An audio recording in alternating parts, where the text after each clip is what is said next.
모두 함께 찬양하시겠습니다.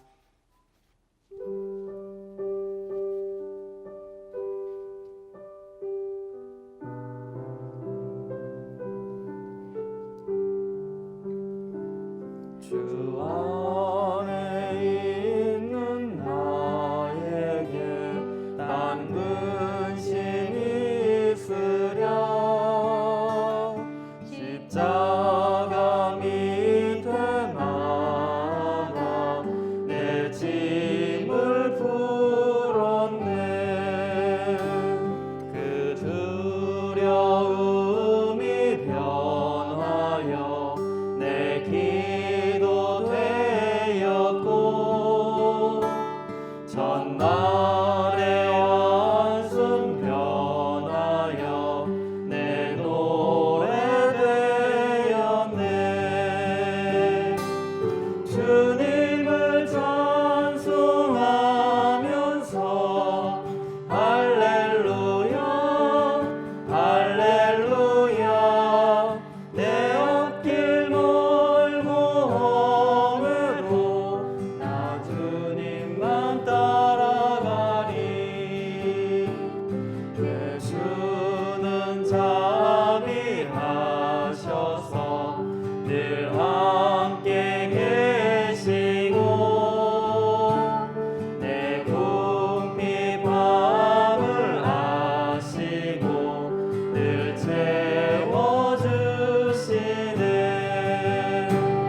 내 주와 맺은 언약은 영불변하시니, 그 나라 가기까지는 늘 보호하시네. 주님을 찬송하면서 할렐루야 할렐루야. 내 앞길 멀고 험해도 나 주님만 따라가리.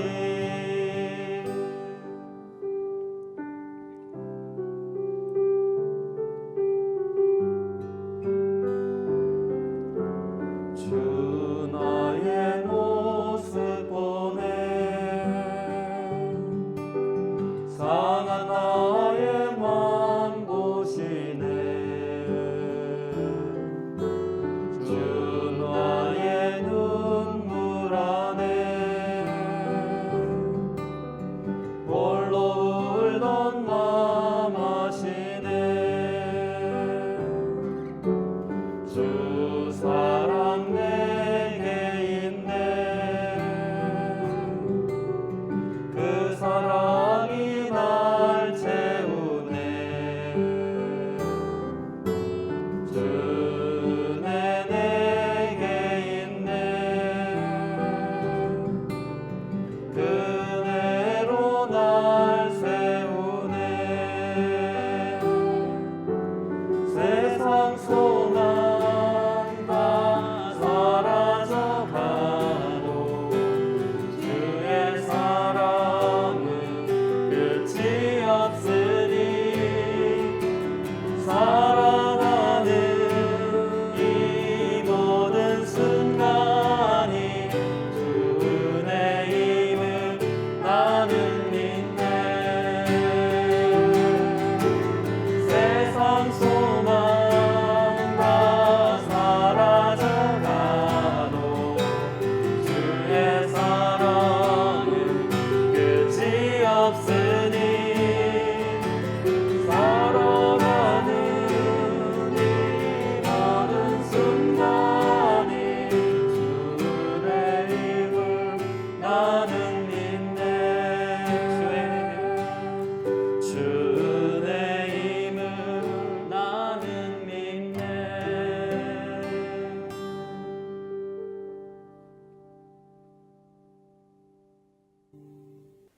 안녕하세요. 수요 사경회를 찾아주신 시청자 여러분, 벙커원 교우 여러분, 감사합니다. 벙커원 교회 이경은 전도사 인사드립니다. 안녕하세요. 제가 코로나를 극복하고 드디어 한 달 만에 건강하게 복귀했습니다. 여러분 기도해 주시고 염려해 주셔서 감사드립니다. 그리고 이 자리에 백미님 나와 계십니다. 안녕하세요, 백미님. 언제나 여전히 늘 예쁘세요. 감사합니다. 보고 네. 싶었어요. 네, 그리고 유기농 수도사님 이 자리 자리하셨습니다. 네, 반갑습니다. 네, 반갑습니다. 늘 찬양 좋은 곡 골라주셔서 감사합니다. 오늘 찬양도 너무 은혜로웠어요. 넘어가시죠. 네, 알겠습니다. 넘어가겠습니다. 그다음에 한문호 목사님 자리하셨습니다. 네, 생명사랑교회 한문도 목사입니다. 네, 안녕하세요, 목사님. 네, 어떻게 별일 없으셨죠?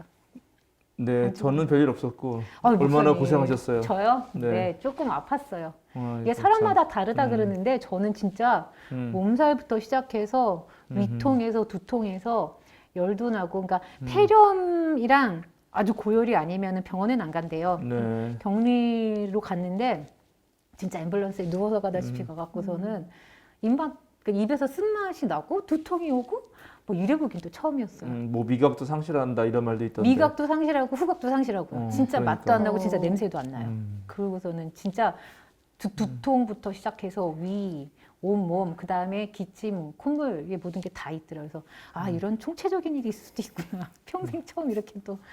아무튼 고생하셨습니다. 아니요, 감사합니다. 네, 고생도 잘 극복해내면 네. 나중에 소중한 자산이 될 거라고 네. 생각해요. 너무 좋았어요. 그러니까 너무 좋았다면 좀 웃긴데 예, 생각을 되게 많이 했어요. 여러 가지 생각을 많이 하면서 되게 뭐라 그러지? 이렇게 아파볼 수도 있구나. 그다음에 얼마나 또 이렇게 아픈 사람도 힘들까 이런 생각도 해보고 네. 또 하나 느꼈던 게 우리나라 진짜 좋은 나라다.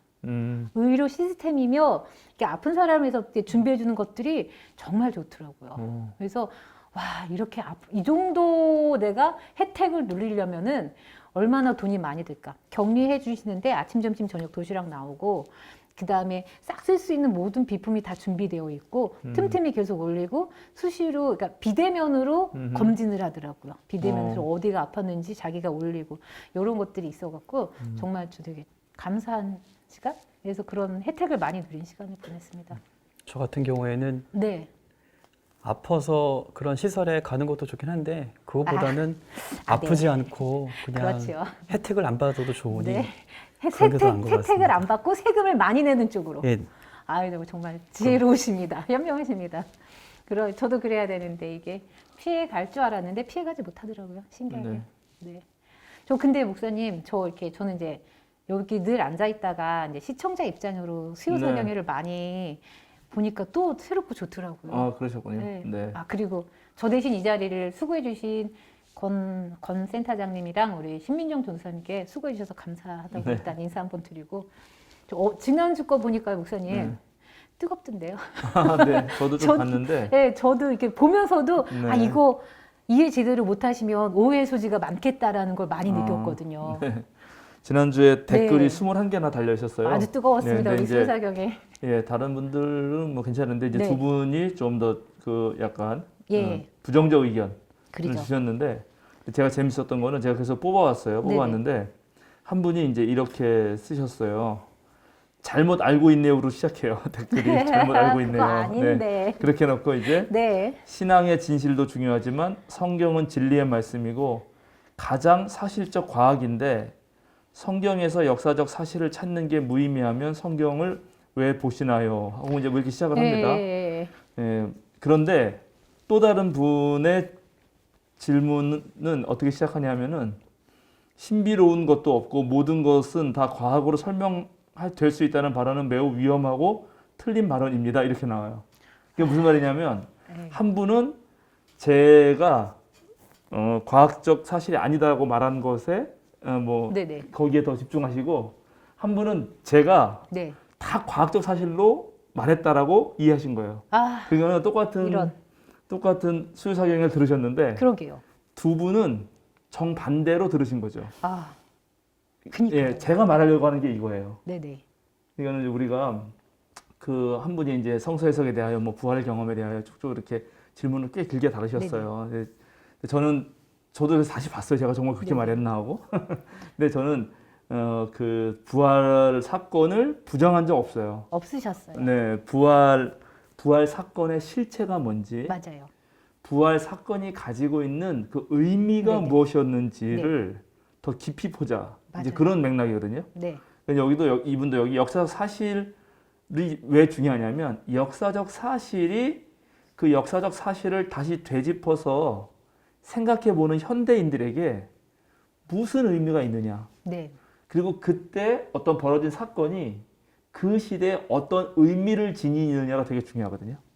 그러면 이제 사실보다는 의미가 중요해지거든요. 네. 사실보다는 의미. 그리고 더 중요한 거는 사실은 기록되거나 기억될 때, 이거 다시 한번 생각해보는데 기억되거나 기록될 때 이미 해석되어서 기록되기 때문에 네.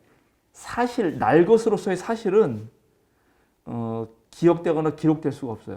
그러니까는 우리가 다 날 것이라고 알고 있는데 난 있는 그대로 맞다 이렇게 말하는데 네. 그 있는 그대로라는 것이 이미 불가능해요.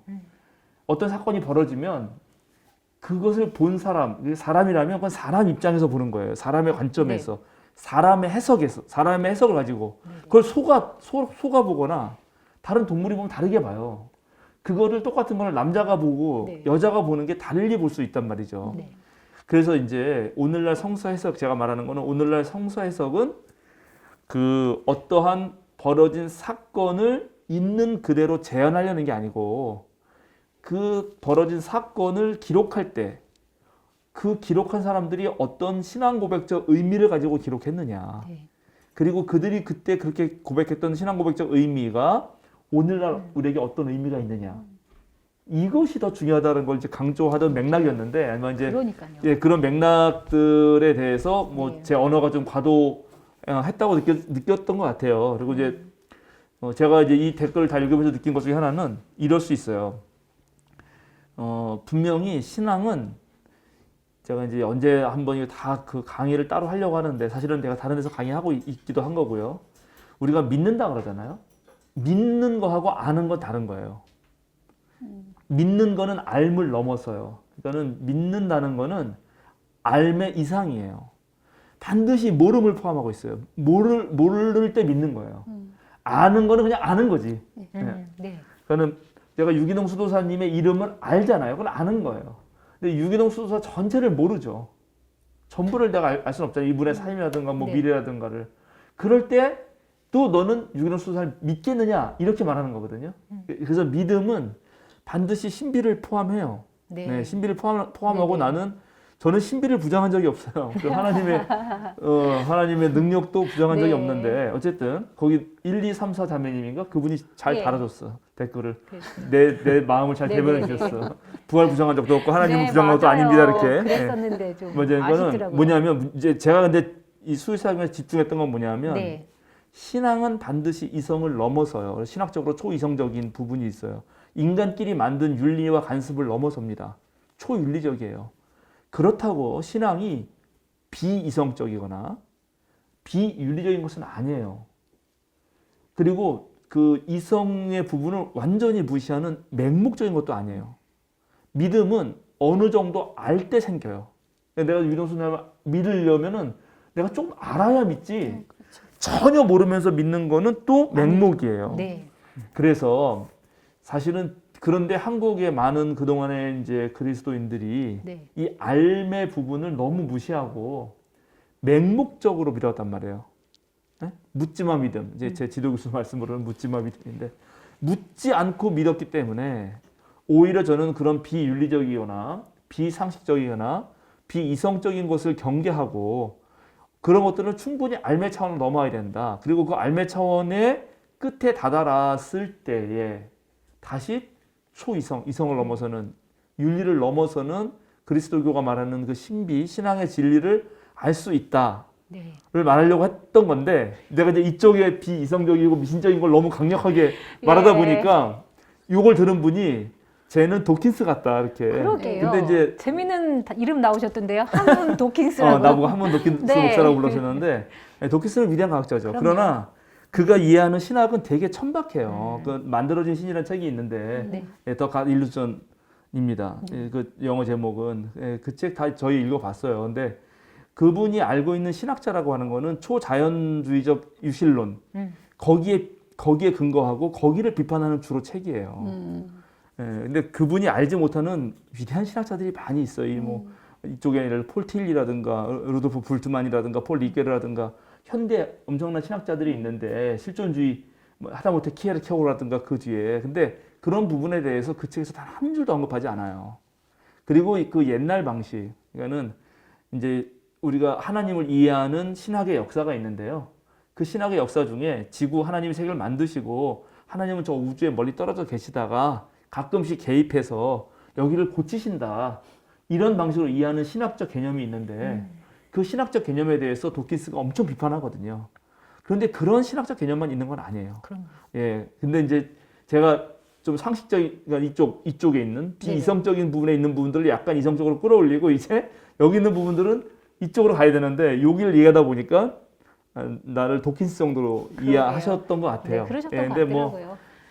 그럴 수 있죠. 네, 오해의 예. 여지는 있을 수 있으니까. 그래서 이제 네. 부탁드리고 싶은 거는 수사경의 전체를 보시고 네, 그리고 부활에 관련돼서는 뭐 부활이 없다, 신비가 없다 이게 아니라 다른 차원에서 이렇게 공부를 해보면은 또 다른 입장이 있을 수 있으니까 조금 더 기다려 보시면 되지 않을까 생각합니다. 그렇죠. 이제 네. 그리고 이 부활의 문제에 있어서 지금 가장 많은 오해가 뭐냐면은 한국 그리스도 교인들이 부활, 그리스도교가 말한 예수님의 부활 또는 바리새파가 믿었던 부활, 그다음에 모든 사람들이 일어날 부활 이런 그런 우리 되게 기독교 중요한 개념이 있죠. 그 부활과 육체적 소생, 단순히 육체가 소생하는 것, 그러니까 부활을 육체적 소생으로만 좁게 이해하는 것은 안 된다요. 제 얘기는 부활은 훨씬 더 많은 상징을 가지고 있어요. 훨씬 더 많은 의미가 있고, 그러니까 그런 의미를 기억해야 되거든요. 그렇죠.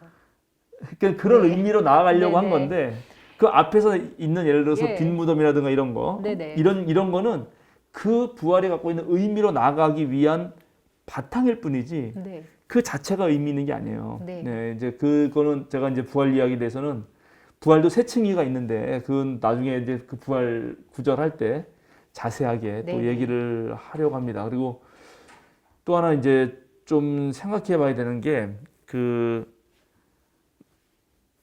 뭐라 그럴까 그 이제 역사적 사실을 내가 확인할 수 없다 이런 말들은 네. 자 예를 들어서 그때 아리마대 요셉 얘기를 했는데 제가 이제 그걸 어떤 질문에서 막 얘기하다 보니까 아리마대 요셉이 예수님의 시체를 진짜 받았는지 안 받았는지 예. 역사적으로 확인할 수 없다 이 말을 내가 그런 모든 걸 다 부정한다로 이해하셨단 말이에요. 그러신 것 같으세요. 그런데 이제 나는 그걸 부정한다는 얘기가 아니라 잘 보세요. 아리마대 요셉 이야기는 사복음서에 다 나와요. 네? 근데 사복음서가 전부 각각 아리마대 요셉을 지칭하는 말들이 달라 약간씩. 예를 들어서 누가는 의로운 사람이라 그러고 마태에서는 부자라 그러고 마가에서는 산헤드린 공의원이라 그래요. 요한복음에서도 공의원이라 그래요. 공의원이라고. 그러니까 제가 말하고 싶은 건 이런 거예요. 누가 있었겠죠.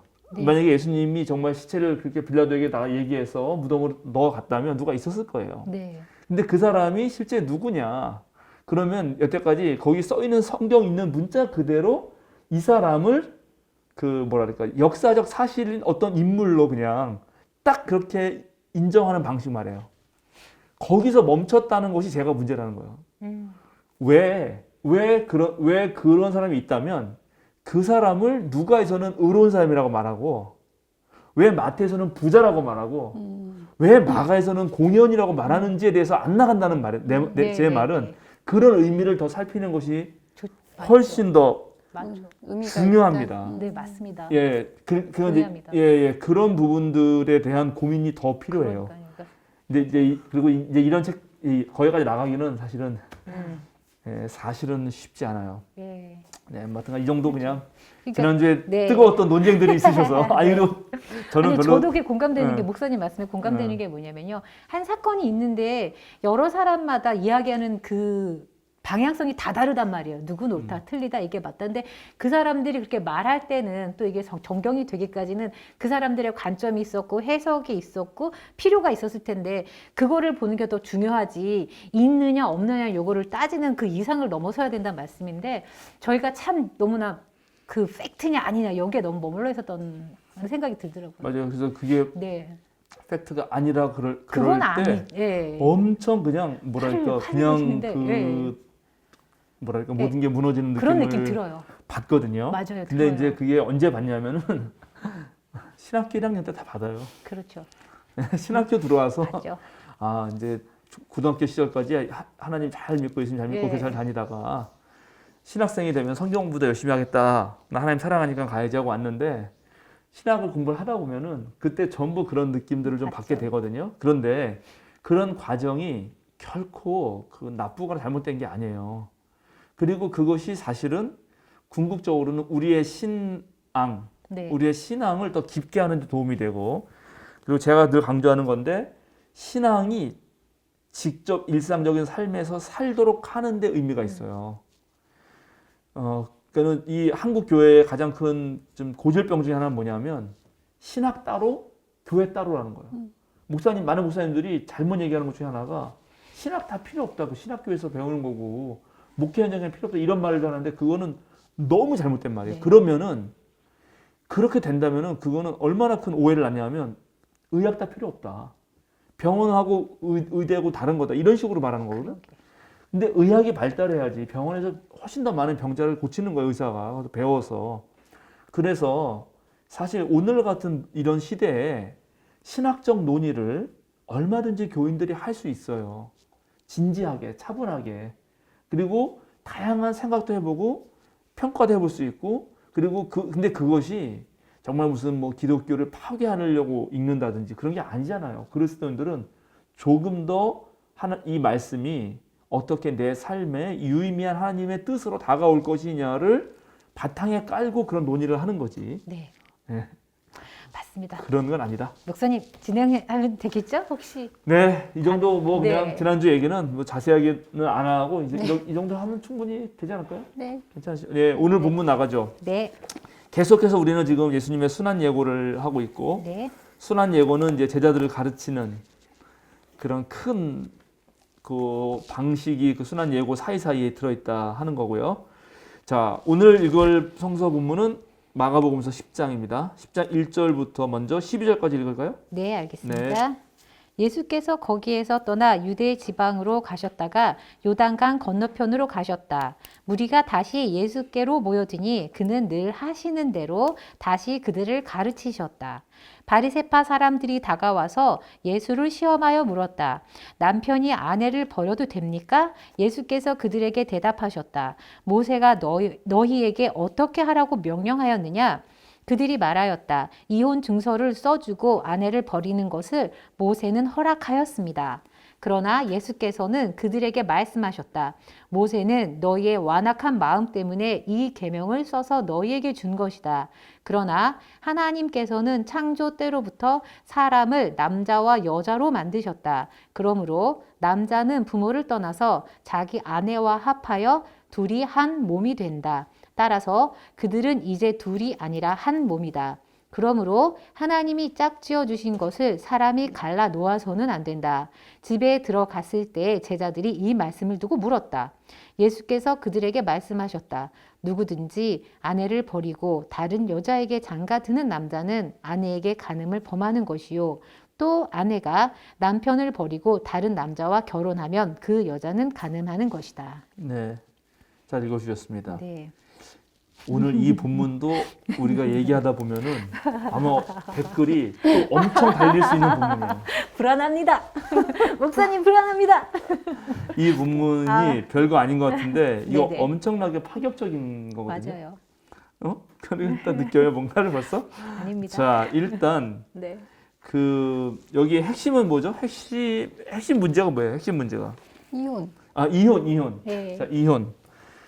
자, 이혼, 결혼 뭐 등등 있잖아요. 모든 인류가 결혼 제도라는 거를 시행해 왔죠.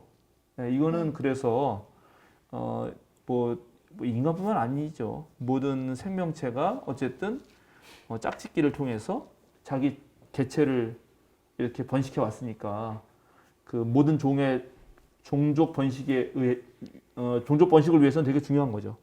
그 결혼 제도로 되든 안 되든 간에 생존을 위해서 필요한 것들이 몇 가지 있단 말이죠. 네. 예, 뭐 이제 물론 단성 생식하는 경우도 있지만 양성 생식 같은 경우는 이제 그런 거니까 이거는 일단 결혼과 이혼은 제도를 떠나서 일단은 어떤 공동체에 있어서 어떤 존재에 있어서 생명체에 있어서 매우 중요한 문제다. 매우 보편적인 문제다. 이렇게 생각할 수 있죠. 네. 그래서 이제 이따가 제가 그것까지 나가려고 지금 미리 이거 깔아놓는 거예요. 네. 좋아요. 그럼 이혼하면 하면 돼요, 안 돼요? 일단 오늘날. 성경적으로 말씀하시는 거예요? 삶을 두고 말씀하시는 거예요? 아 여기 성경에 있잖아. 일단 성경에 보면은 여기 성경적으로는 하지 말라 그러죠. 여기 그러면은 그죠? 네. 그러면 이제 이혼하기 전에 결혼도 하지 말아야죠 그러면. 조용히 하시고. 그러니까 이제 근데 일단은 오늘날 이혼이 허락되느냐 안 하냐 기독교인의 윤리로서 21세기에 사는 그리스도인이 어떻게 생각해야 되느냐는 이것을 예를 들어서 이제 우리가 그 절대 명령처럼 법으로 예. 이혼 금지 이렇게 이해할 것인가 음. 하나의 말씀이니까 무조건 따라야 된다. 자 그러면 어떤 일이 벌어지나? 아이고. 근데 어떤 경우는 이혼해야 할 사유가 충분하죠 오늘날. 네. 그래서 가정폭력 대표적인 가정폭력입니다. 네. 가정폭력 아니면은 뭐 그죠 뭐죠 그 간토렉을 간암. 네, 간음인가 뭐 같은 거 그 외도. 네, 외도 외도. 외도의 경우 뭐 이런 경우 있잖아요. 네. 그러면 그런 경우에도는 그런 절대적 율법 이런 게 통하냐? 오늘 어느 누구도 받아들이지 않을 거예요. 그러면 성경 말씀은 이렇게 나와 있다 하더라도 이것을 오늘날 새롭게 재해석할 필요가 있겠죠. 네. 그렇죠. 일단. 있어요. 예. 그런데 일단 새롭게 재해석하는 문제는 나중에 하겠습니다. 나중에. 네. 그런데 그거 더 문제는 뭐냐면 이거를 읽었을 때 벌써 우리는 21세기 현대 사람 눈으로 이걸 읽어요. 그렇죠. 근데 이걸 썼을 때 이 사람들이 이혼 금지, 예수님의 이혼 금지 또는 여기 지금 남자가 여자를 버리는 문제 네. 이거는 약간 달라요. 여러분이 여기 지금 2절부터 보죠. 2절. 바리새파 사람들이 와서 예수를 시험하여 물었다. 남편이 아내를 버려도 됩니까? 어떻게 생각하나요? 근데 말 자체가 되게 불합리한 것 같아요. 얘기 그렇죠. 자체가. 그렇지. 버린다는 표현이 되게 그렇죠. 기분이 나빠요. 그렇죠. 네. 그렇죠. 지금 이런 말이 벌써 당장 21세기 여성은 이 말 자체가 네. 열받잖아요. 맞아요. 근데 1세기는 이래도 됐다는 거죠. 이거 세상에. 반대로 네. 아내가 남편을 버려도 됩니까? 라고 만약에 질문을 한다면 어떻게 받아들이시겠어요? 되죠. 그러니까 문제인 21세기 거예요. 여성이- 아니요. 거거든요. 그것도 안 되겠죠. 그 말만 있어도 안 되겠죠. 네. 그런데 더 재밌는 건 이제 사실 우리 1세기로 건너가서 네. 1세기는 아내가 남편을 버려도 됩니까? 라는 질문 자체가 성립이 안 된다는 게 문제예요. 아, 네? 이게 선민이 안 되는 1세기 1세기로 돌아가면 아, 네네. 아내가 남편을 버려도 아. 됩니까? 라는 질문이 나올 수가 없다고. 아예 그렇지. 없는 그런 자, 상황. 우리 신명기 24장 펴보시죠. 신명기 24장 1절. 신명기 창세기 출애굽기 레위기 민수기 신명기 5번째 24장 1절 네. 한번 해보시죠. 신명기 24장 1절. 1절입니다. 남녀가 결혼을 하고 난 다음에 남편이 아내에게 수치스러운 일을 발견하여 아내와 같이 살 마음이 없을 때에는 아내에게 이혼 증서를 써주고 그 여자를 자기 집에서 내보낼 수 있습니다. 자, 이게 법이에요. 근데 여기에 남녀가 결혼하고 난 다음에 아내가 남편에게서 수치스러운 일을 발견하여 남편과 같이 살 마음이 없을 때는 남편에게 이혼을 써주고 그 남자를 자기 집에서 내보낼 수 있습니다. 이런 말이 없거든. 있으면 참 좋겠네요. 그게 안 됐단 말이죠. 네. 이거 지금 이게 가장 큰 문제. 여기 그러면 수치스러운 일이 뭔가? 궁금해요. 수치스러운 일을 얼마든지 남자가 붙일 수 있겠죠. 그렇죠. 자기 아, 마음대로. 그냥 마음대로 갖다 붙이는 거예요? 그럼 딱 뭐가 그럴 법이 있는 게 그럴 수 아니고요? 있어요. 기분 나쁘면 그냥 갖다 마음에 안 붙이는 들면. 거지. 심지어 이제 이걸 놓고 그 신뢰 너무하다. 학파와 샴마이 학파, 유대교의 랍비 대학파들이 네. 있는데 그 중에 어떤 학파는 이 여자가 마음에 안 들고 다른 여자가 마음에 들 때도 할 수 있어요. 너무한데요. 그러니까는 그런 시대에 쓰인 문헌이라는 걸 이해하고 읽어야 된다. 아, 그래야지 오늘 마가복음서의 말씀이 네. 이해가 되는 거예요. 자, 그리고 또 일단 결혼을 왜 합니까, 여러분? 여러분은 결혼을 여기 안 하신 분들 둘 있고 하신 분이 둘이 있는데 결혼을 왜 하죠? 결혼이요? 결혼을. 왜 아니, 하셨어요? 하신 분 왜 네, 하신 분 왜 하셨어요? 결혼을 왜 하죠, 보통? 그 오늘날 일반적으로 보험입니까?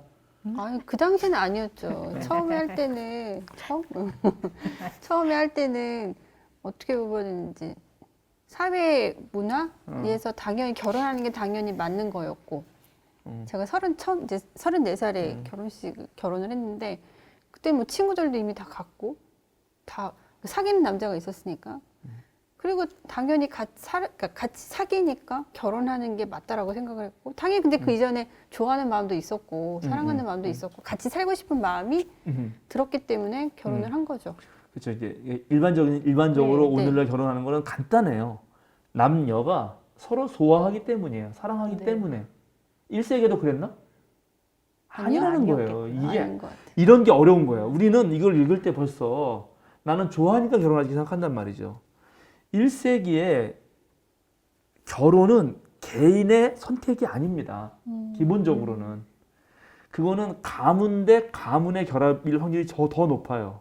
이 집안과 저 집안이 그냥 짝을 지어 주는 거죠. 정략 결혼? 이런 예, 거. 일종의 그거죠. 일종의 정략 결혼이 됐든 뭐가 됐든 간에 그런 거예요. 개인이 우리나라도 그랬잖아요. 우리나라도 결혼하기 전까지 예전에 그렇죠. 못 봤잖아요. 조선시대인가? 제가 정확히 연애 결혼 이런 거 거의 불가능한 거 아니에요. 그래서 아니 근대 소설을 알린 이광수의 책이 무정인가 유정인가 하는 그 책도 네네. 최초의 연애 소설 아니에요. 자유로운 개인의 연애 소설이 근대를 알렸다는 거 아니에요. 그러니까 전근대라고 할 때 결혼은 단순히 개인이 선택할 수 있는 문제가 아니다. 남자와 여자를 결혼할 때 이 남자의 생각은 뭐냐면 우리 가문과 저 가문을 연결하고 그리고 여자를 드리는 유일한 이유는 출산이 목적이에요. 가문을 이어줄 거라고 하는 거죠. 거기서 가난한 사람은 배제되는 건가요? 아니 뭐 그런 건 아니죠. 그러니까 정략 결혼이라는 얘기 자체는 가난한 사람끼리는 정략이라는 말이 필요가 없고 정말 사랑해서 여기 또 사랑이라는 표현은 그렇구나. 어쨌든 간에 동등한 위치는 아니라는 거잖아요. 남자와 여자의 그 관계 자체가. 그렇죠. 그러니까는 그것도 자 내가 한문덕이 내 아내를 누구를 사랑해서 딱 둘이 하는 게 아니라는 거지. 내가 결혼하면 내 부모, 우리 집안, 저기 집안, 그 집안이 결합하는 해서 얘네 둘을 엮는 거지. 이제 이게 더 강하다는 거예요. 이게 그러니까는 어느 여자는 그 집안에 들어가서 대를 이어줘야 되는 거예요. 결혼의 목적은 사랑이 아니라 출산에 있어요. 그게 의무였죠. 의무죠. 그래서 출산을 못하는 일은 그거는 최대의 수치예요. 여성에게. 1세기에. 자, 그래서 제가 우리 교회에서 이제 성서를 보는 이제 강의도 하는데 네. 거기에 보면은 그 롯, 네. 네. 롯 나오죠. 롯. 네. 네. 롯이 이제 그 자기 아내가 죽잖아요. 그래서 그 롯의 딸들이 네네. 남자를 구할 수가 없어서 네네. 자기 아버지한테 이렇게 그렇죠. 해가지고 네. 모압과 암몬인가를 네. 낳죠. 애들을. 그렇게까지 해야 될 이유가 뭐가 있는 거죠? 21세기는 이해가 안 가요. 네. 근데 그게 그 시대로 가면 이해가 되는 일이라고. 그렇게까지 해서라도 후손을 남겨야 되는 거지. 그게 여인이 살 수 있는 유일한 의미고 길이고 힘이었다는 거죠. 이거는 이 성경을 읽을 때 그 시대로 돌아가서 그때의 느낌으로 읽으면 이게 얼마나 예수님 말씀이 충격적인가가 다가와요. 그런데 그 시대가 아니고 지금 읽으면 이제 여기서 엄청 헷갈리는 거예요. 그리고 여기서 이제 다른 이야기가 막 나올 수 있는 거거든. 자, 그래서 일단은 그 상황을 보면 그래서 여기에 아내가 남편을 버려도 됩니까라는 질문을 할 수가 없고 네. 오로지 남편만 아내를 버려도 되냐고 물을 수가 있어요. 네. 그죠? 그 물었잖아요. 그래서 네. 그랬더니 예수께서 그 대답하기를 모세가 너희에게 어떻게 하라고 명령했느냐라고 물어요. 이건 모세는 이제 율법서를 말하는 거죠. 네, 율법서. 네. 율법이 어떻게 되어 있느냐? 흔히 이렇게 말하는 거예요. 그랬더니 아까 말했죠. 이혼 증서를 써주고 아내를 버리는 것은 모세가 허락했다. 네. 아까 말했잖아요. 그 네네. 수치스러운 일이 발견하면 이혼 증서를 써줘라. 왜 그렇게 얘기했겠는가? 이거는 몇 번 얘기했던 것 같은데. 네. 그 전에는 이혼 증서도 없었어. 안 써줬다. 네. 그냥 내치는 거예요. 어떻게든 흠을 잡아서 뭐 밥을 태웠느네, 무슨 시기했네, 뭐 질투했네, 넌 못생겼어, 뭐 하여튼 뭐든 붙여서 할 수 있는 그런 권력 구조상에 남성 우위의 권력이 있기 때문에 그냥 내보내요. 그럼 내보내면 이혼 증서가 없었을 경우에 이 여자는 이 사람의 소유물이란 말이에요. 네. 응? 네네. 소유물이란 말이에요. 네. 좀 이영원 선생님 또 눈을 깜빡이셔서 아니요, 아니라 출애굽기 아니, 20장. 궁금한 게 뭐냐면요. 이혼 종서를 써주지 않고 내쫓았단 말이죠. 네. 그러면은 여전히 이 여자는 쫓김을 당했음에도 불구하고 이 남자의 소유물이란 얘기인 거예요. 그렇죠. 자, 출애굽기 어, 20장 17절. 출애굽기. 출애굽기 20장 17절 읽어주세요. 네. 출애굽기 20장 17절. 너희 이웃의 집을 탐내지 못한다. 너희 이웃의 아내나 남종이나 여종이나 소나 낙이나 할 것 없이 너희 이웃의 소유는 어떤 것도 탐내지 못한다. 여기 나오죠 여기. 네. 너희 네. 이웃의 아내. 아내. 이게 어. 소유물의 한 품목으로 나옵니다. 아, 너무 동급이네요. 그러니까 이런 것이 고대 사회였다는 거예요. 그러니까 지금 태어나신 걸 행복하게 생각하세요. 얼마나 다행이에요, 그죠? 정말 감사합니다. 그렇죠. 그래서 네. 아까 말한 대로 내쫓아 버리면 네. 그거는 법적으로는 여전히 저 사람의 소유예요. 그러니까 이 여자가 다른 사람의 소유가 될 수 있어요, 없어요? 안 없어요. 되죠. 그래서 없어가지고 다른 사람이랑 이 여자가 결혼을 한다? 그러면 그 결혼한 남자 있잖아요. 그 결혼한 남자는 누구에게 간음을 행하는 건가? 그 이 남자에게. 아, 원래 남편. 원래 원래 남편에게. 남편에게요. 예, 남편의 소유물을 뺏어간 거랑 동일해져요. 네. 이런 관계였단 말이죠. 이런 관계. 그러니까 차라리 모세가 너무 그런 일이 비일비재하므로 그런 거는 최소한 막아야겠다 해서 최소한 이혼 종서라도 써줘서 그 여성이 재혼해서 살 수 있는 길을 연 거죠. 근데 하나 궁금한 게 네. 그래도 그때는 모세 시대 때부터 해갖고 일부 다처제가 허용이 됐었잖아요. 예, 그럼에도 불구하고 그렇게까지 여자를 이혼 증서를 써서 내보낸다는 거는 일부 다처제를 유지할 수 없는 사람들한테 이게 적용이 될 것 같아요. 아니 일부 다처제가 가능한 남자는 와이프가 셋이든 넷이든 다 어떻게 보면 거느리고 살 수 있는데 그렇게 경제적인 능력이 되지 않은 남자들은 이혼 증서를 써서 원래 부인을 내보내고 다른 여자를 또 들이고 약간 그런 분위기일 것 같다는 생각이 들었어요. 그러니까는 이제 맨 처음에 이혼서가 만들어진 거는 네. 그냥 내쫓았을 때 여성의 삶이 막막해지기 때문에 그럼 그냥 내쫓을 때는 어떤 재정적인 후원이나 이런 거 안 해주고 그냥 내쫓는 거예요? 내 소유로 두기만 하고? 그러지 않았을까요? 아, 그렇게 뭐 그런 이렇게 별의별 일들이 많이 그렇게 있었겠지. 자비가 안 살기 있었을 것 정말 같진 않아요. 아니 오늘날도 21세기 네. 오늘날도 이혼해가지고 육아비 안 내는 사람도 엄청 많지. 많잖아요. 네, 양육비 그렇죠. 안 주는 사람도 그걸로 되게 네네. 엄청 문제가 많잖아. 네.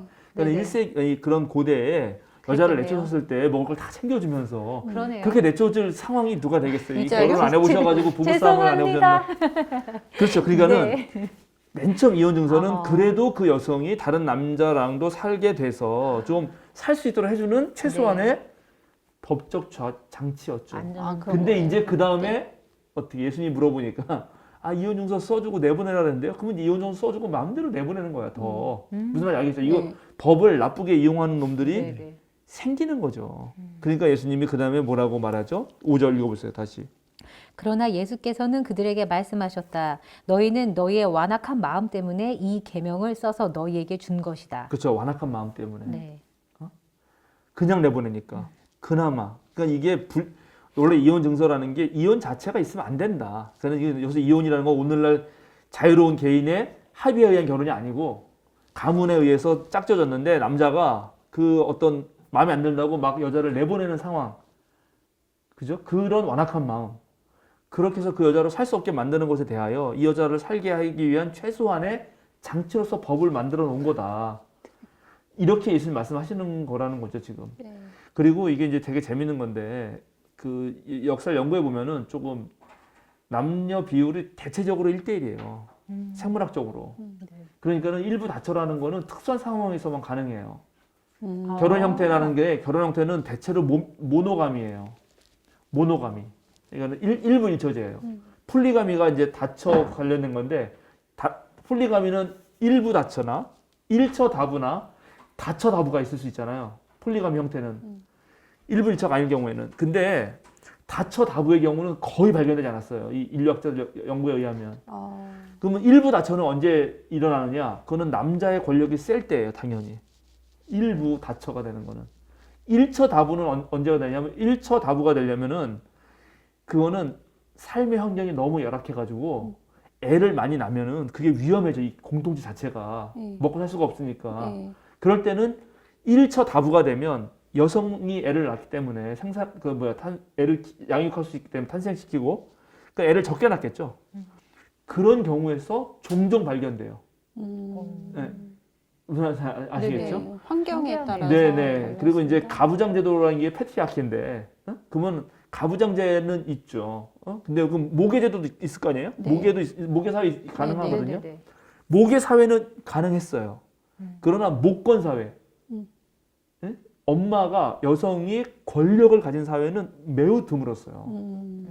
예, 그러니까 지금 대체로 일부 일처가 일반적이죠. 예, 일반적입니다. 일반적이고 그래서 일부 다처가 되는 것 자체가 벌써 그 사회가 힘의 불균형이 있다는 것의 증거예요. 예, 특히 일부 다처는 이건 완전 가부장적 사회다라는 것의 100%의 증명이에요. 예, 그러니까는 그런 사회가 되면 안 되지 당연히. 네네. 그러니까 일부 다처에서도 얼마든지 그리고 일부 일처 사회에서도 남자가 힘을 가지면 이렇게 여자를 맘대로 내쫓은 경험이 이혼이라는 말이라는 거야. 오늘날 우리가 그 합의해서 하는 그런 이혼 그런 거 말하는 게 아니라는 거. 네. 이 본문을 읽을 때. 네네.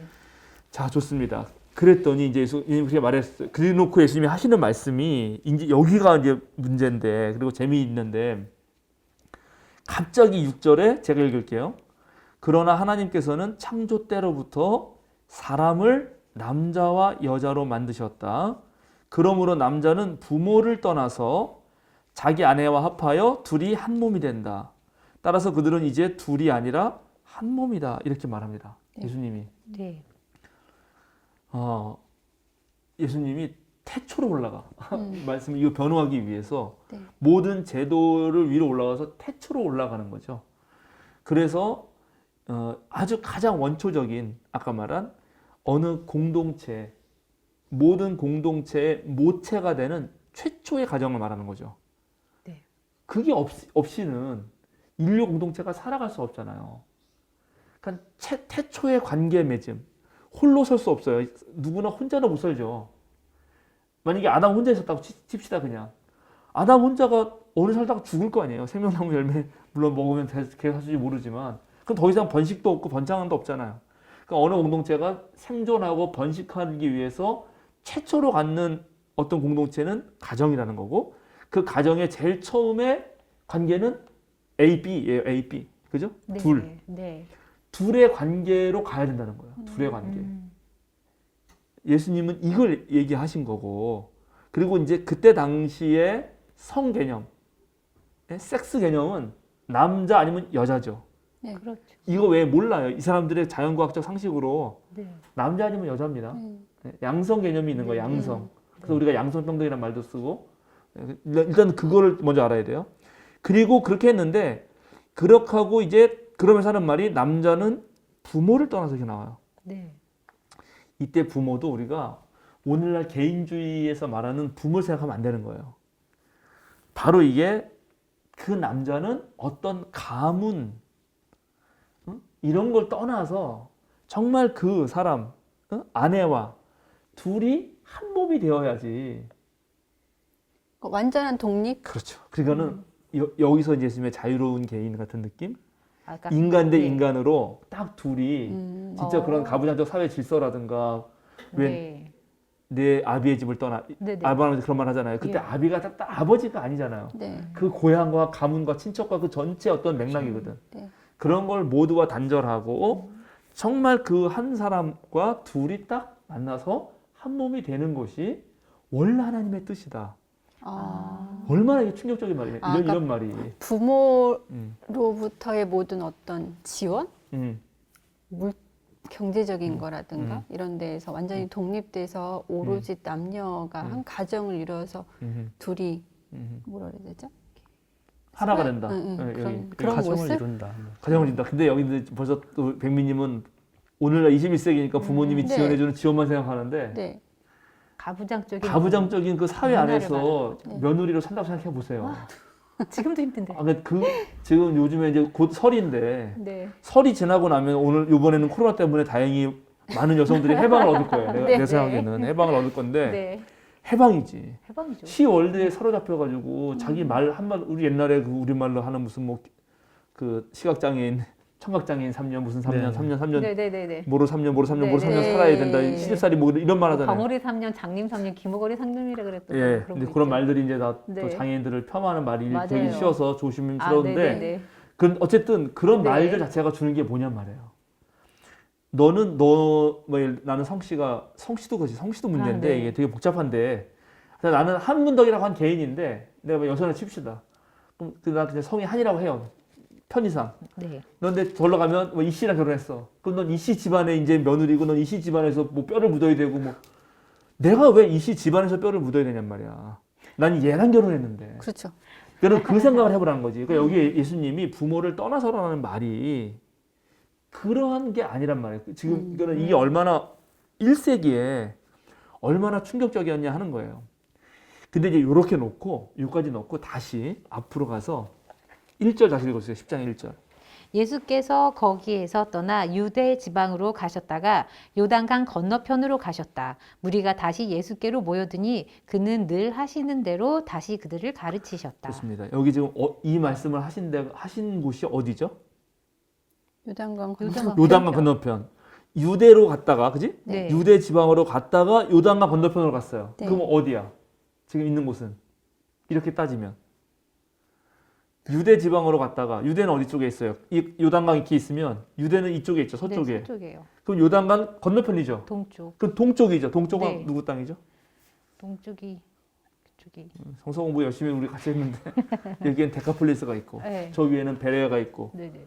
이방 땅이죠. 예. 여기 누가 다스렸냐면 바로 헤롯 필립이 다스렸어요. 필립. 예. 예.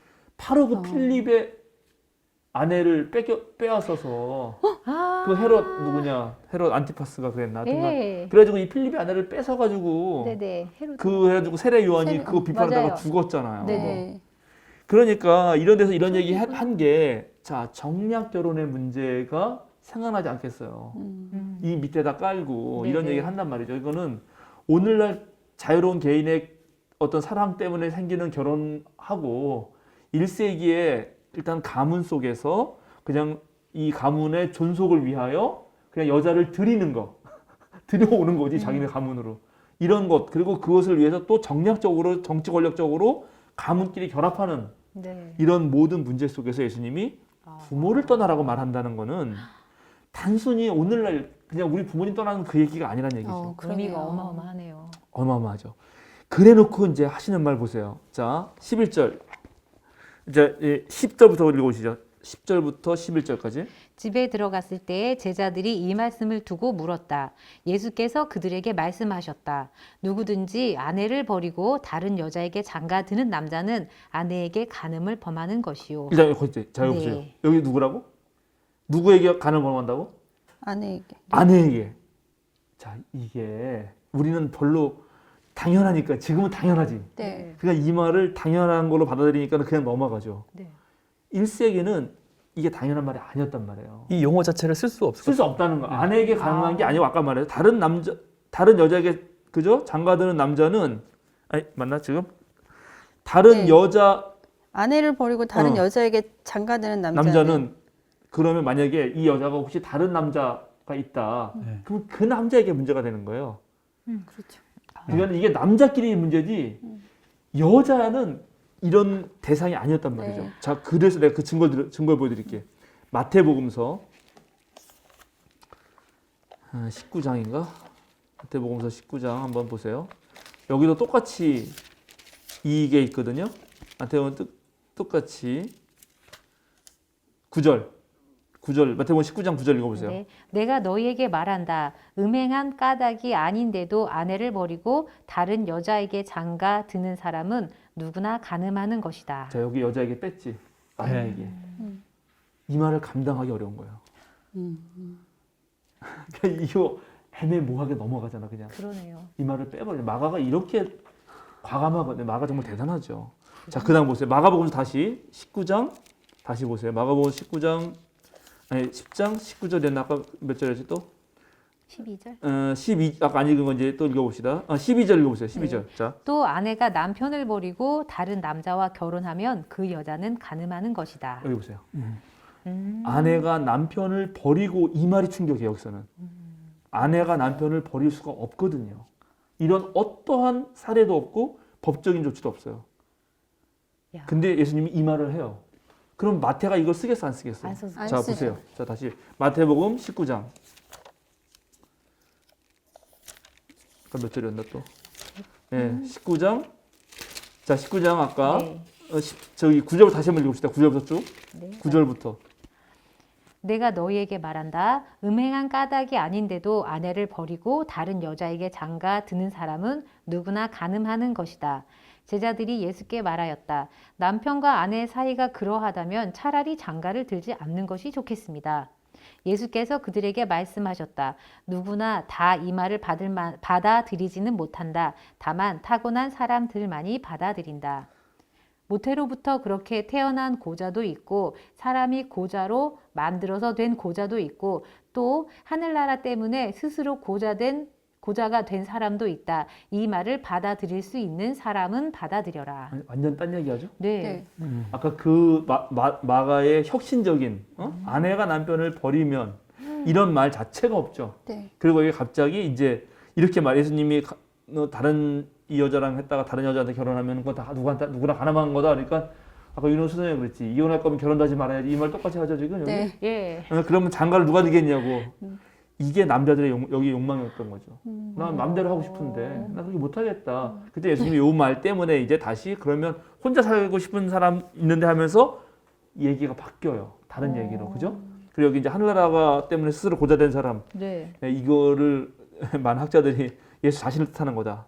이렇게 말하는 사람도 있는데 그건 정확하게 모르겠어요. 예수님도 결혼을 안 했던 것 같죠? 네. 정확하게 왜냐면 예수님의 아내 얘기가 한 번도 안 나오잖아. 네. 네. 근데 유대인들 뭐 80~90%는 다 결혼했는데 뭐 이제 특수성이라는 게 있으니까 어쨌든 간에 네.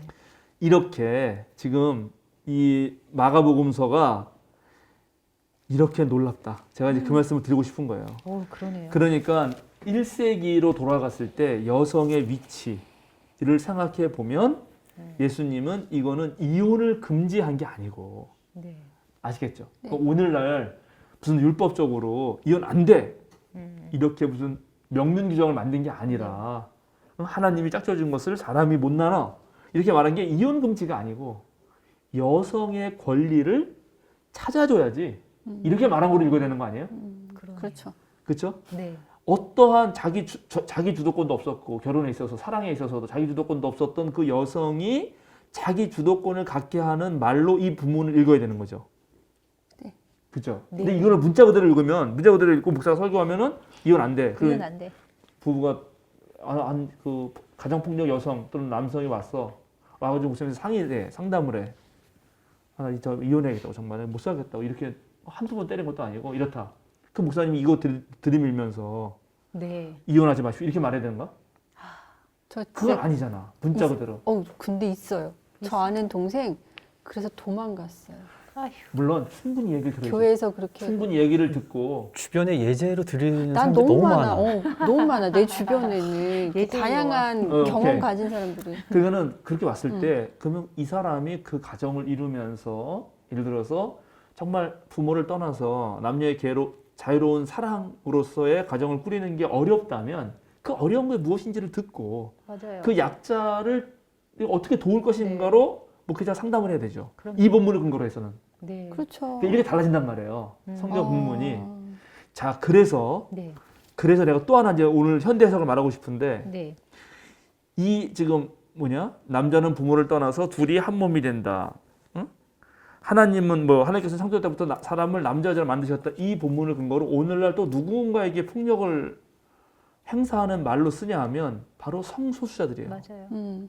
맞아. 그렇습니다. 그러니까 여기는 저는 이렇게 생각해요. 정말 최소한의 두 사람이 사랑하는 관계가 있을 때 그 사랑하는 자유로운 의사에 의해서 사랑한다는 걸 누가 막을 수 있는가? 그게 무슨 범죄인가? 범죄 아니잖아요. 네. 그거는 그렇게 이해를 해야지. 이거를 또 남자와 여자라는 문자에 얽매여가지고 성소수자들은 남자는 남자 또는 여자나 여자 생물학적으로 그죠? 그러나 그건 또 다른 문제거든요. 그리고 이 본문은 그때는 이런 게 있는지도 몰랐단 말이죠. 그러나 오늘날 우리의 21세기 인간들이 또 수많은 연구와 그리고 삶의 현장을 좀 더 뭐라 해야 되나 하여튼 세세하게 분석해 본 결과 성에 대해서도 다양한 그런 성의 가능성이 충분히 있고 그리고 그런 무슨 의학계부터 시작해서 인문학 무슨 모든 하여튼간 그런 학문 세계에서 모든 있는 존재는 그 존재대로 존중하는 것이 그게 인권이라고 말하는 이 시대에 이 본문을 들어서 또 어떤 약자를 혐오하고 폭력을 행사하는 행위는 오히려 예수님이 그때 당시 가장 주변화되고 약자를 돌보기 위해서 말하는 걸 가지고 오히려 폭력을 행사하는 것이 되는 게 아닌가. 그죠? 네. 그러네요. 그래서 이제 이런 거를 잘 읽어내야 된다. 저는 성경을 읽을 때 제가 계속 주장하는 건 바로 이런 거예요. 이게 네. 그래서 제가 문자 그대로 읽지 말라고 한 거고 무슨 그러니까. 과학적 사실처럼 보면 안 된다라고 말을 했던 것입니다. 네네. 그래서 물론 이제 오늘날은 결혼을 했으면 저도 웬만하면 잘 사는 게 좋죠. 그렇죠. 저도 이제 그런 상담 몇 번 해봤는데 그러면 제가 꼭 묻죠. 맨 처음에 결혼했을 때 정말 싫은데 부모님이 짝져줬기 때문에 결혼한 사람이 있어요? 21세기? 거의 없죠. 거의 없잖아요, 솔직히. 그럼요. 거의 부모님이 넌 태초부터 얼굴도 모르지만 우리가 다 이쪽 가문과 저쪽 가문을 해야 되니까 물론 몰라 재벌가 이런 데 있는지는 모르지만 하여튼 우리 뭐 일반적인 사람에게는 거의 없잖아요. 그러면 둘이 맨 처음에 서로 좋아서 결혼했을 거 아니에요. 그러면 살다 보면 이제 티격태격할 때도 있고 어려울 때도 있는데 그럼 웬만하면 잘 사는 게 좋겠다라고 당연히 말하죠. 그러나 그런 상황이 아니고 예를 들어서 이거는 좀 분명한 오히려 이혼하는 것이 더 두 사람의 행복을 위해 낫다 그럴 수 있잖아요. 있죠. 예, 그럴 때 이 본문은 오히려 도움이 된다. 정말 약자, 피해자, 당하는 사람 여러 가지 문제에 있어서 구조적 문제뿐만 아니라 문화적 분위기에 있어서 그래서 그런 약자 보호를 말씀하신 본문으로 읽으면 오늘날 성소수자들에게도 이 본문이 돌이 돼서는 안 된다. 이 본문이 생명의 빵이 돼야지 그들의 삶의 양식이 돼야지. 그죠? 그렇죠. 통계학적으로 제가 어디서 들은 얘기인데요. 전 세계적으로 성소수자가로 파악된 인구가 전체 인구 중에 4%래요. 그러니까 이제 그럼 생각보다 많다는 거죠. 네, 아니 그게 이제 저기 연구마다 다른데 예. 15%라고 하는 사람도 있어요. 15%. 근데 이제 그동안 한국 그러니까 이런 인류도 여전히 낯선 것에 대해서는 혐오 반응을 보이거든. 자기 익숙하지 않은 것에 대해서는 공포감이 들기 때문에 사람이 공포 반응이 들면은 겉으로 공격하거나 혐오 반응을 보여요. 그걸 포비아라고 부릅니다. 그래서 특히 성소수자들에서는 포비아 반응을 보였어요. 다수의 이성애자들이. 그렇기 때문에 성소수자들은 자기를 드러내지 못했어요.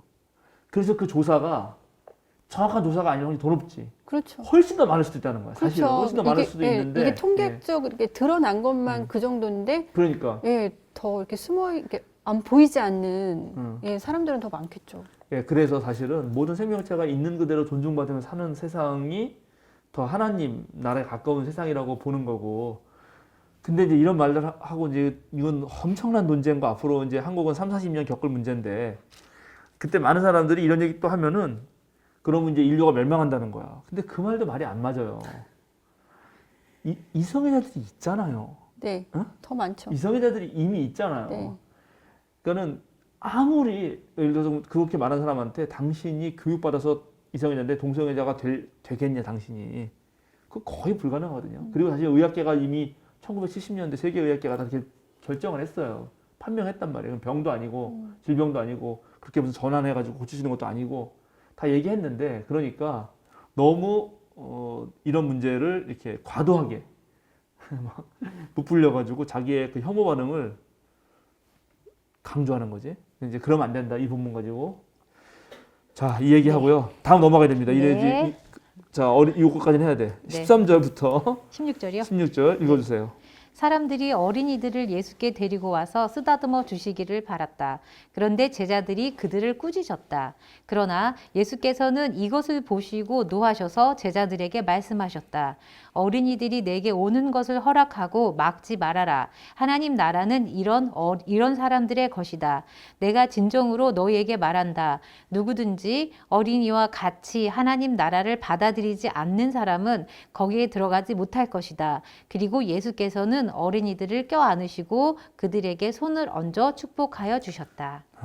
네, 이것도 진짜 네. 엄청 끝내주는 본문인데요. 네. 일단 기본적으로 어린이가 오늘날 그 어린이가 아니라 그랬죠. 지난번에 한번 네, 얘기했죠. 네, 네, 근데 이거는 주로 5월에 어린이 어린이날, 주일날 네, 많이 많이 설교를. 그렇죠. 근데 뭐 그럴 수 있죠. 근데 어쨌든 여기서 몇 가지 예수님이 말씀하신 게 있어요. 일단 어린이들이 내게 오는 것을 허락하고 막지 말아라. 첫 번째. 그리고 어린아이는 지난번에 말씀한 비존재, 무력의 존재, 무력의 상징이라 그랬잖아요. 그러니까 힘이 없어요. 근데 힘이 없는 사람들을 사회적 약자라고 할 수 있어. 오늘 더 큰 폭넓게 보자면 그 사람들이 예수님께 오는 걸 막으면 안 되죠. 한국 교회가 부자, 번영 신학을 말하면서 교회에 실제 부자만 다니게 만들어 버린 거예요. 어떤 순간부터는 네. 좀 있는 사람만 교회를 다녀요. 네. 진짜 가난하고 힘들고 어려운 사람들이 못 가요. 네. 근데 그런 사람들을 흡수한 게 또 약간 그런 이단 쪽이 많아. 그러니까. 그것도 그렇게 그러니까는 그 가난하고 힘든 어려운 사람들을 또 잘못된 가르침이 또 확 뺏어갔어요. 그러니까 이게 이제 한국 교회의 큰 문제거든요. 첫 번째 막지 말라. 그리고 두 번째는 하나님 나라는 이런 사람들의 것이라는 거예요. 그리고 어린아이와 같이 하나님 나라를 받아들이지 않는 사람이라고 말해요. 네. 그럼 어린아이 여기서 이제 또 하나 특징이 등장한 건데 어린아이는 어떻게 하나님 나라를 받아들인다는 거죠. 어른들은 어떻게 하나님 나라를 받아들이고 어린아이는 어떻게 하나님을 받아들이길래 너희들이 하나님 나라를 받아들이는 방식은 안 좋고 어린아이가 받아들이는 방식은 좋다라고 말하는 거예요. 무슨 차이가 있을까요, 여러분? 어른과 어린아이를 생각했을 때 이거를 옛날에 어떤 부류의 교회는 제가 이제 에서는 이걸 잘못 이상하게 해석을 해서 그 아세요? 어른인데 어린이처럼 막 철부지처럼 굴고 막 그렇게 하는 그런 데가 있었어요. 그러니까 어른인데 애들처럼 옷 입고 철딱서니처럼 어깨 굴고 애들 흉내내고 애들은 그렇게 한다 그래서 애들처럼 말 그대로 문자대로 해석해서 애들처럼 행동하고 이런 데가 있었어요. 하나님한테 떼쓰고 네, 맞아요. 그처럼 막 그렇게 하고 이래야지 하나님 주신다 이렇게 이런 식으로 해석을 해가지고 이렇게 잘못 해석한 데가 옛날에 있었어요. 제가 보고서 뭐 하는 것인지 이런 적이 있었습니다. 이제 이럴 때 어린아이와 가치를 어떻게 섞을 것인가 이제 우리 과제예요, 사실은. 네. 과제인데 역시 여기서는 이제 무력한 존재의 첫 번째 특징은 워낙 무력하고 아무것도 가진 것이 없기 때문에 새로운 하나님 나라에 훨씬 더 많은 것을 겁니다. 당연하지. 그렇죠. 지금 가진 게 없잖아요. 네. 지금 여기 있는 게 없으니까 하나님 나라가 왔을 때 거기에 전적으로 들어갈 확률이 높아요. 가진 게 있으면 어떻게 되겠지? 이게 아깝잖아. 내가 해온 게 있잖아. 네. 근데 어린아이는 안 그래요. 어린아이의 그런 특징을 비집착성이라고 그러거든. 비집착성. 애들이 놀이를 가지고 장난감 놀다가 뭐 새로운 게 나타나잖아. 그러면 이것도 갖고 저것도 갖지 않고 버리고 놓고 과감하게 얘를 포기하고 그걸로 확 가요. 네. 네. 이거에 대한 미련을 별로 안 가져 애들은. 근데 어른들은 사실 그게 쉽지 않아요. 요것도 갖고 싶거든. 이것도 미련이 남아. 그러면 그 두 개 어린이들 중에서도 간혹 있지. 이것도 갖고 싶은 애가 있잖아요. 그럼 그런 애들은 어린이가 아닌 거구나. 네, 물론 이제 어린이 아니라기보다는 근데 대체적으로 어린아이들은 그런 경우가 많아요. 그래서 칭찬은 고래도 춤추게 한다 그럴 때 애들을 싹 바꾸는 게 전환 반응인데 애들은 다른 걸 전환해주면 그 앞에 거를 금방 놔요. 맞아요. 네, 그게 어린 특징인 사실이에요. 근데 어른은 바꿔도 이 과거에 겪은 게 많기 때문에 쉽게 못 논다고. 그래서 어린이 제가 자주 말하지만 어린이는 미래에 대해서 개방적이에요. 내일 겪은 게 없기 때문에 내일 소풍 가는 것 때문에 오늘 기쁘다 그랬잖아요. 네. 어른은 내일 소풍 간다 그러면 과거에 겪은 게 있어서 또 차 막힐 텐데 뭐 가봤자 또 뭐 거기 사람 많으면 어떡하지 뭐 이렇게 걱정도 한다고. 네, 근데 맞아요. 어린아이는 그렇죠. 그렇지가 않아요. 그래서 이거 되게 소중한 거예요. 무력한 존재고 그동안 천시받았고 비존재처럼 여겨졌기 때문에 그런 존재들을 받아들이는 하나님 나라가 도래했을 때 어린이들은 여기에 전적으로 헌신합니다. 그리고 바로 이 얘기를 함으로써 뒤에 그 부자 이야기가 나오는 거예요. 네. 모든 네. 이제 그걸 엮어주는 거고 그런데 되게 재밌죠. 그래놓고 그 다음에 예수님이 이렇게 말하니까 말하고 난 다음에 예수님이 어떻게 했지? 어린이를 어떻게 줬지? 16절? 껴안으시고. 네. 이게 이제 또 충격적인 거지. 왜요? 그래요? 왜냐? 자, 그럼 마태복음. 마태복음 19장. 네, 마태복음 19장. 19장 13절 13절부터인데 한번 읽어보세요. 그러면 거기. 그때 사람들이 예수께 어린이들을 데리고 와서 손을 얹어서 기도하여 주시기를 바랐다. 그런데 제자들이 그들을 꾸짖었다. 그러나 예수께서 말씀하셨다. 어린이들이 내게 오는 것을 허락하고 막지 말아라. 하늘 나라는 이런 어린이들의 것이다. 그리고 그들에게 손을 얹어주시고 거기에서 떠나셨다. 여기 껴안는 거 있어 없어요? 없어요. 없죠. 그리고 여기 분명히 어린아이와 같이 받아들인다는 말도 없죠. 네. 없어요. 그러면 마가복음서가 얼마나 그 사회적 약자에 대한 애정과 거기를 껴안잖아요. 자, 근데 손을 얹어주는 건 어떤 행위죠? 쓰다듬는 거? 얹어주는 거? 축복? 이게 좀 너무 그렇죠. 그거는 어떤 거죠? 그거는 상하관계가 나뉘잖아요. 너무 권위적인 것 같아요. 그거는 벌써 그러네. 그렇지 권위가 있잖아요. 네. 예수님은 얹어주는 사람이에요. 어, 그리고 아이들은 그래서 쓰다듬 받아야 되는 거야. 그리고 음. 원래 그러려고 왔어 사람들이. 그러네요. 예수님이 자기의 머리를 애들 이렇게 쓰다듬어 주기를. 그런데 마가는 거기서 멈추지 않는단 말이지. 그건 당연하고 네. 한 걸음 더 나간단 말이죠. 안아요 같이. 자, 서로 포옹하는 거는 서로 안는 거거든. 네. 내가 이렇게 물어 안을 수도 있지만 이건 서로 포옹하는 거예요.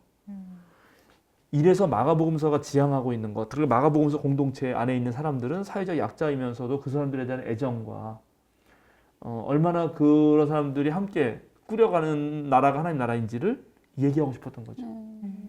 네. 네, 우리 옛날에 우리 교회에서 전사님에서 이 부문을 가지고 안아주세요라고 제목을 달았어요. 안아주세요. 안아주세요. 그렇게 하고 그 다음에 설교 내에서 쓰다듬어 주시는 것도 좋지만 안아주세요. 이렇게 딱. 아이고, 그게 그런 말은 마가복음서에서 발견되는 거예요. 말하자면 예를 들어서. 그러니까 마가복음서가 꿈꾸고 있던 마가 공동체, 즉 마가 교회가 꿈꾸고 있던 하나님 나라의 모습 속에서는 그런 여성들, 사회적으로 무력하고 힘없는 여성들에게 주도권을 주어주고, 그 다음에 그런 또 무력한 존재인 아이들을 끌어안는 공동체였기 때문에 그런 공동체가 볼 때 권위를 부리는 사람들이 어떻게 느껴지겠어? 열받지. 네가 어떻게 하나님 제자라고 할 수 있겠느냐? 네. 예수님이 섬기러 이제 나오면 또 세 번째 순환 예고에 나는 섬기러 왔다라고 이제 나오거든. 그런 걸 해서 우리는 열심히 섬기고 있는데 그렇게. 근데 여전히 기독교 안에서도 군림하려는 자들이 등장했을 때 마가는 열받는 거죠. 그래서 열둘에 대한 네네. 그렇게 강력한 누가 높으냐고 싸우는 놈들에 대한 그렇게 혼내주는 교육시키려고 하는 마음이 있었다는 거예요. 네. 뭐 이 정도 하면 네, 충분할 것 같아요. 마가의 매력에 계속 빠지고 있습니다. 네, 그렇죠. 사실은 감사합니다. 네. 네, 이제 예수님 역사적 예수님 네. 얘기하면서도 마가복음서를 통해서 이렇게 네네. 또 잘 드러나기 때문에 네네. 원래는 오늘 쭉 이제 하려고 예, 하셨죠? 원래 더 나가려고 그랬는데 영원한 생명을 얻기 네. 위한 청년까지 하려고 했는데 네. 시간이 없으니까 이건 또 다음 주에 됩니다. 이것도 네. 충분히 할 얘기가 많아가지고 네, 알겠습니다. 네. 네, 백민님이랑 수도사님 혹시 네. 한 말씀 해주시겠습니까? 저는 이제 앞에서 앞부분 이혼 말씀해 주실 때 우리 교회의 우리나라에 그럼 교회 내에서 이혼 분위기, 이혼은 절대로 하면 안 된다라는 어떤 절대적인 내용들이 있잖아요. 네. 그래서 각 가정에서 고통을 받고 있는데도 분명히 저 가정은 이혼하는 게 맞는데 교회의 어떤 그런 분위기 그리고 이혼을 하면 교회로 나갈 수 없다는 그런 분위기 때문에 참고 사는 사람들이 되게 많잖아요, 사실은. 그런 것도 있고 참는 게 미덕이다 뭐 그런 무조건 네가 참아라. 있잖아요. 그러니까 아까도 제가 잠깐 언급했던 그 아는 동생은 같은 남편이랑 같은 교회를 다니고 시댁과 친정이 같은 교회를 다녀요. 하나의 근데 그 친구가 이거 안 볼 거니까 이제 잠깐 말씀드리는데 두 사람이 사이가 좋지 않아서 목사님한테 상담을 했는데 당연히 목사님은 네가 참아라. 근데 이제 이 친구는 더 이상 참을 수가 없어서 이혼을 해야겠습니다라고 했을 때 그 목사님의 반응은 너 이혼하면 니네 친정 식구들 교회 못 나와. 어머. 그런 분위기였어요. 근데 더 황당했던 거는 그 친정 식구들은 이 친구한테 참으라고 한 거죠. 교회를 못 나간다고 하니까. 네. 그런 케이스가 있었어요, 정말. 그런 게 맹신인 거죠. 그런 거죠. 그러니까는 저도 당연히 어느 부부가 부부 문제를 가지고 저에게 상담해 오면 잘 들어보고 그 부부가 다시 화목하게 될 걸로 상담할 거예요. 제가 네. 무조건 갈라서라 이렇게 맞아. 제가 왜 얘기를 하겠어요. 그리고 한국인들의 전반적인 특징은 유럽처럼 쿨하게 이혼하기 쉽지 않아요. 네, 실제로 우리 되게 정이 많은 민족이고 아름다운 이별은 없더라고요. 네, 아름다운 이별 같은 게 무척 어렵거든요. 네. 사실은 이제 자녀 문제부터 시작해서 아까 말한 양가 부모님 문제부터 해서 복잡해요, 무척. 그러니까 둘이 잘 더 얘기도 해보고 뭐 최소한의 이제 어떤 다른 방식도 찾아보고 이거 충분히 하겠죠. 네. 그러나 아까 말한 대로 그런 뭐 말도 안 되는 가정 폭력이라든가 뭐 정말 이혼은 이혼해야 될 상황들이 네. 있잖아요. 그럴 때는 당연히 그렇게 하는 게 더 나을 수도 있죠. 딱 정답은 없지만은 그러니까 정답이 없기 때문에 그런 상황에서도 무조건 살아야 된다. 네가 참고 살아라. 이렇게 말하는 거는 오히려 가해자의 가해를 용인하고 피해자의 한을 풀어주지 않는 상태가 된다. 맞아요. 그렇더라고요. 그렇게 하면 안 되고 피해자의 한을 풀어주면서 가해자의 폭력을 제한하고 그리고 이미 벌인 가해에 대한 책임을 지는 구도로 상담을 해야지. 근데 그거를 한쪽이 안 하고 폭력이 반복적으로 일어날 때는 목사가 이혼하라고 해야죠. 당신이 그렇게 하면 그건 법적으로 문제다. 그죠? 그 내가 최근에 만화책 하나 읽었는데 영생을 주는 소녀라고 여러분 읽어보세요. 비혼주의자 마리아라는 만화책이 있어요. 좋은 책이죠. 그 책도. 그거 쓰신 분이 쓰셨는데 자 만약에 여러분 길가에 가다가 오늘 인용 안 해서 지금 다행히 생각났어요. 길가에 가다가 어느 여성이 남자한테 맞고 있어요. 그럼 다 당해서 말리겠지. 뜯어 말리겠죠. 저 사람 뭐 하는 거냐고. 근데 갑자기 갔는데 그 사람이 그 맞는 분의 남편이라고 했을 때 한국에 많은 사람들이 주춤합니다. 그렇더라고요. 네. 자, 맞아요. 그게 지금 우리 정인 사건하고도 아주 비슷한 거예요. 네. 애가 누가 맞고 있으면은 맞고 있잖아. 네. 그러면은 가서 말리지. 어떻게 얘를 때리냐. 근데 부모라 그러면 또 가만히 있어. 이거 생각해봐야 된다는 거죠. 진지하게 생각해봐야 돼요. 우리가 내가 옛날에 전도사 시절에 우리 학생 하나가 그런 얘기를 하는 거야. 자, 예를 들어서 어느 애가 지나가다가 누구한테 맞아요. 그건 폭력이죠. 근데 학교에서 때리는 거는 왜 그거는 용인됩니까? 체벌. 그것도 폭력이지. 딱 이러는 거야. 고등학생, 중학생이었나. 얘가 걔말 맞죠. 그러니까 체벌이 용인되는 사회보다는 다른 방식으로 훈육하는 방식을 개발하고 너 노력해야죠.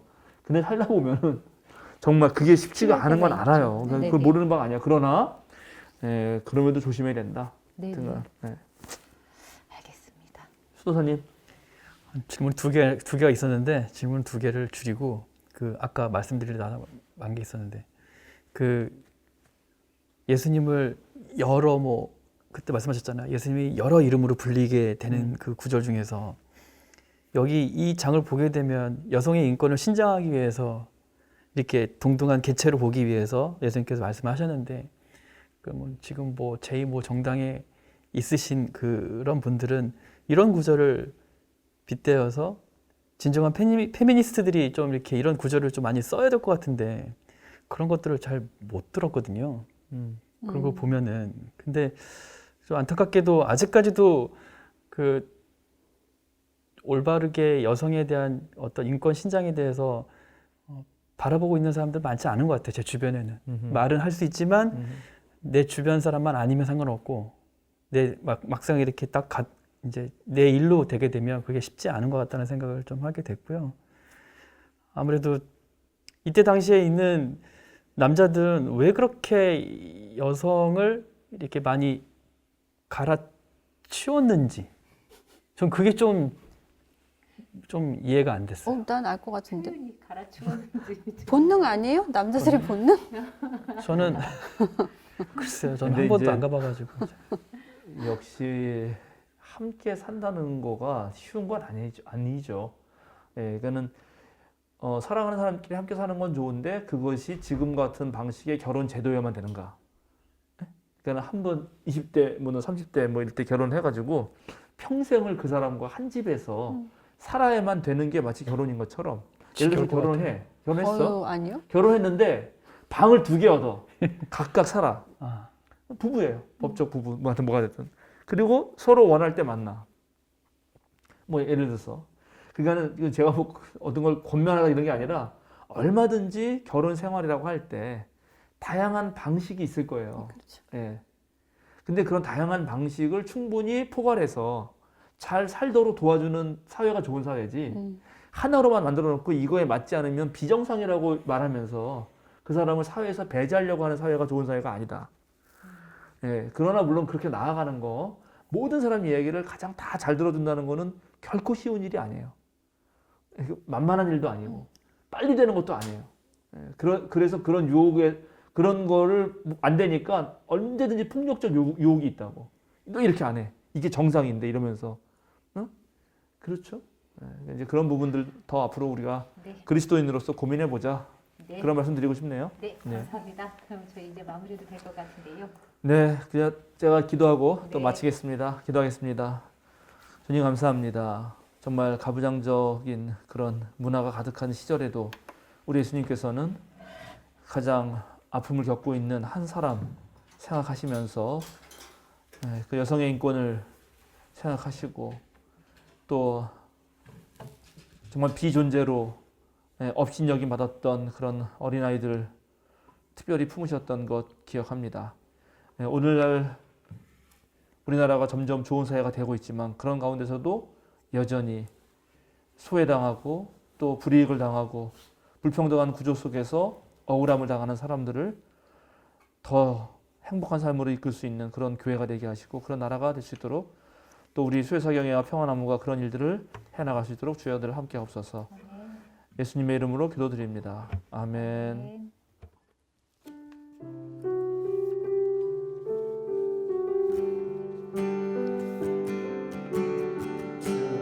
나의 모습 보네 상한 나의 맘 보시네 주 나의 눈물 안에 홀로 울던 맘 아시네 주 사랑 내게 있네 그 사랑이 날 채우네 주내 내게 있네 그대로 날 세우네 세상 소망 다 사라져가고 주의 사랑에 끝이 없으니 살아가는 이 모든 순간이 주의 힘을 나는 믿네 세상 소망 다 사라져가도 주의 사랑에 끝이 없으니 살아가는 이 모든 순간이 주의 힘을 나는 믿네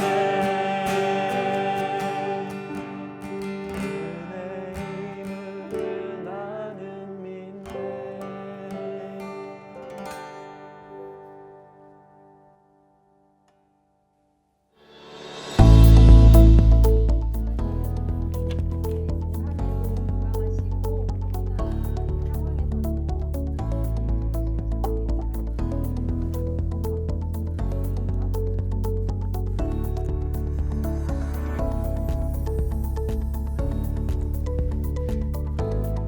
명절 무탈하게 잘 보내시고 혹시나 가족끼리 뭉칠 수 있는 기회가 된다면 조금 더 뭉칠 수 있는 그런 귀한 시간이 예, 예년 같은 설을 보낼 수는 없을 것 같습니다. 코로나가 좀 잠잠해져야 또 온 가족이 모일 수 있을 텐데 그래도 여러분 마음의 끈 놓지 마시고 또 얼마든지 다른 방식으로 가족에게 인사할 수 있다고 생각합니다. 설 명절 같은 거 잘 보내시고 코로나 종식되는 그날까지 좀 더 견디시고 그때까지 수요사경에 사랑해 주세요. 감사합니다. 코로나 때문에 함께 모이지 못해서 아쉬움이 있긴 하겠지만 돌려보니 힘들더라고요. 그러니까 여러분 다 같이 조금 비대면으로라도 서로 안부를 묻는 그런 사랑을 나눌 수 있는 설 명절 되시기를 기도하고요. 수요사경에 계속 애청해 주세요. 감사드립니다.